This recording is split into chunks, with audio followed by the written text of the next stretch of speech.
not sure this is a good idea, Dan, Phil whispered as they knocked on the door to Dill's house, waiting patiently for an answer. What are you talking about? Dan retorted with a scoff. It's just Dill. It's not like he's going to murder us. I know, it's just... Phil sighed, but then composed himself as he heard footsteps from inside. What do we say to him? He hissed as he heard a key clicking in the lock. He didn't get a reply. Dan only shrugged and cleared his throat as the door opened, slowly, creaking as it did. Hello, Dill greeted them, looking a bit confused. He was a tiny bit shorter than both Dan and Phil, but apart from that he did in fact look like a mix of the two of them. Dark brown fringe hanging straight down, not to the left nor to the right, pale skin like Phil and slender neck like Dan.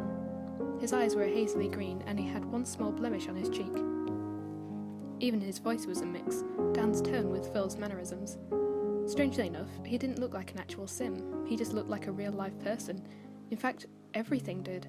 It was less like Dan and Phil had landed in a video game and more like they'd just found themselves in a strange part of the earth. Hey, Dan smiled to his sim, looking equally as nervous. We're new around here, and we just thought we'd introduce ourselves. I'm Dan and this is Phil, he said, gesturing to his left to Phil, who gave an awkward grin. Nice to meet you, Dill smiled back, shaking both of their hands. I'm Dill. We don't get many new people around here. Where are you living? Oh, we haven't bought a house, Dan replied with a cough, hurriedly thinking of an answer that wasn't a lie. Yet, Phil chimed in. But we're thinking of doing, Dan concluded. Oh, well, why don't you two come inside for a drink and a chat, Dill asked politely. It was always good to welcome new potential neighbours with open arms. We'd love to, Dan agreed. Wouldn't we, Phil? Phil nodded, even though he was still a bit shaky and didn't know whether he'd be able to keep down anything he drank. The house was exactly like they saw it in the game. Everything was there.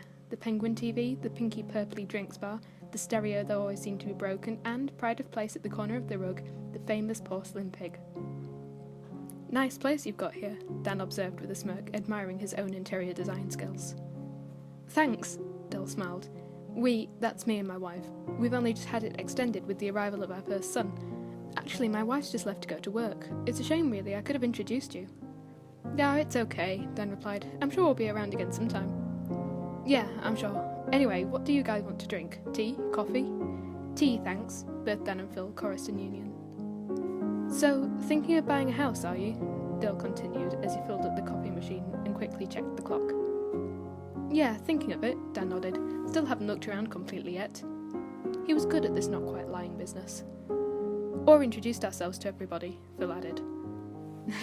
I'd stay clear of Erica Pendleton if I were you. She's inherently evil. Eliza Pancakes is a bit weird too. She lives across the road and she's a huge stalker, hasn't left me alone since I met her. Phil laughed. He'd finally relaxed a bit and was quite enjoying listening to what his sim thought of the people that they'd met.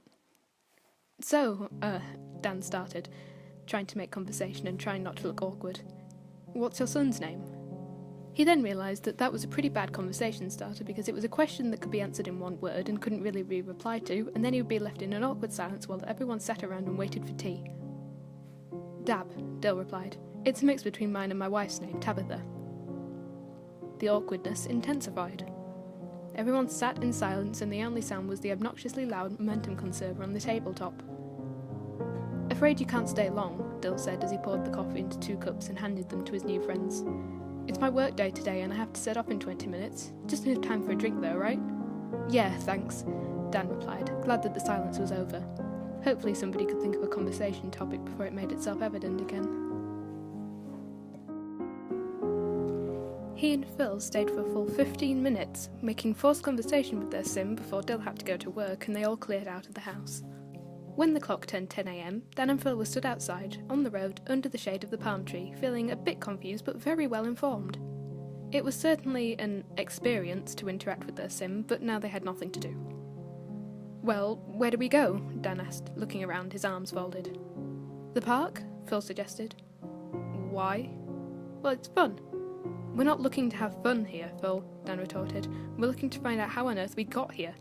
But you can't just make that happen, can you? We have to do something to pass the time while we wait. Might as well take our minds off things. Exploring seems a good idea, don't you think? Phil asked. Dan sighed and begrudgingly agreed. He didn't really want to walk all the way to the park and sit outside in the freezing cold, but he didn't really see a way he could argue. And if it kept Phil happy, he supposed he'd just have to do whatever.